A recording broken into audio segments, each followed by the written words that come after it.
తాజా 30 తెలుగు సినిమా ఇండస్ట్రీలో నెంబర్ 1 స్థానం కోసం గట్టి ఫైట్ జరుగుతున్న సంగతి తెలిసిందే. మహేష్ బాబు, పవన్ కళ్యాణ్, జూనియర్ ఎన్టీఆర్లు ఫస్ట్ ప్లేస్ కోసం పోరాడుతున్న వేళ చిరంజీవి బాస్ అది నా ప్లేస్ అంటూ మళ్ళీ ఫస్ట్ ప్లేస్ లోకి వచ్చేశాడు. వీరి సంగతి ఇలా ఉంటే ప్రభాస్ యంగ్ హీరోలతో పాటు చిరంజీవిని బీట్ చేసి నెంబర్ 1 అయ్యేందుకు పక్కా ప్రణాళిక సిద్ధం చేసుకున్నట్లుగా తెలుస్తోంది. ప్రభాస్ ఇప్పుడు నేషనల్ లెవెల్ హీరో అన్న సంగతి తెలిసిందే. బాహుబలి 1 సినిమాతో ప్రభాస్ బాలీవుడ్ జనాలకు బాగా దగ్గరయ్యాడు.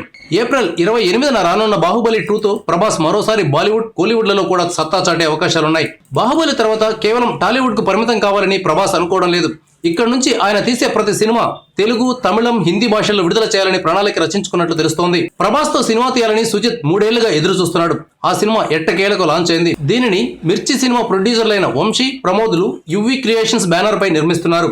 ప్రభాస్ కిది 19వ సినిమా. తెలుగు సినిమా చరిత్రలో ఇప్పటిదాకా ఏ సినిమాకు పెట్టినంత బడ్జెట్ ను సుజిత్ తీస్తున్న సినిమాకు పెడుతున్నారు. 150 కోట్ల రూపాయలతో ప్రభాస్ సినిమాను తెరకెక్కించనున్నారు. 3 భాషల్లో దీన్ని రిలీజ్ చేస్తారు కాబట్టి పెట్టుబడికి ఎట్టి పరిస్థితుల్లోనూ ఢోకా ఉండదని భావిస్తున్నారు. ఇంత భారీ బడ్జెట్ తో సినిమా తీసిన తర్వాత అది గనుక 200 కోట్ల రూపాయలకు పైగా వసూలు చేస్తే టాలీవుడ్ నెంబర్ 1 హీరో ప్రభాస్ అవుతారనడంలో సందేహం లేదు.